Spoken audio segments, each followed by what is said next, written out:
आज केली चक्क माझ्या नवऱ्याने मला स्वयंपाक करायला मदत.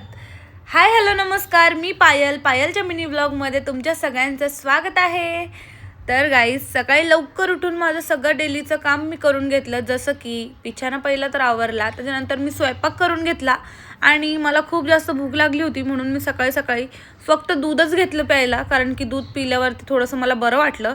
आणि लास्ट व्लॉगमध्ये मी तुम्हाला सांगितलं होतं माझा घरगुती छोटासा बिझनेस आहे, तर तुम्ही खूप चांगला प्रतिसाद दिला आणि मला खूप साऱ्या ऑर्डरसुद्धा आल्या. तर त्याच मी डिस्पॅच करून आम्ही पार्सल द्यायला गेलो होतो. आणि येता येता तुम्ही सगळे बोलत असता मला की दीदी तू नारळ पाणी पित जा, नारळ पाणी चांगलं असतं पिलेलं. मग नारळ पाणी घेतले 4-5 आणि त्याच्यानंतर आम्ही घेतलं संत्री.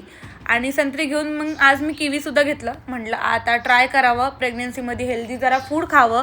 त्याच्यानंतर घरी आलो आणि घरी जाता जाता आम्ही गोलूला भेटलो. खरं तर मला त्याला खूप भेटायची इच्छा होत होती आणि मी त्याला खूप त्रास देत असते खरंच. मग आल्यानंतर फ्रूट खात बसले. पहिलं मी संत्री खाल्लं, त्याच्यानंतर किवी खाल्लं.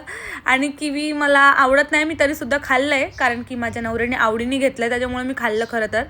आणि प्रतीकला खाऊशी वाटत होती भेळ, त्याच्यामुळे मस्त कैरी टाकून अशी भेळ बनवली. आणि कैरी बघून तर माझ्या तोंडाला पाणी सुटलं होतं खरंच.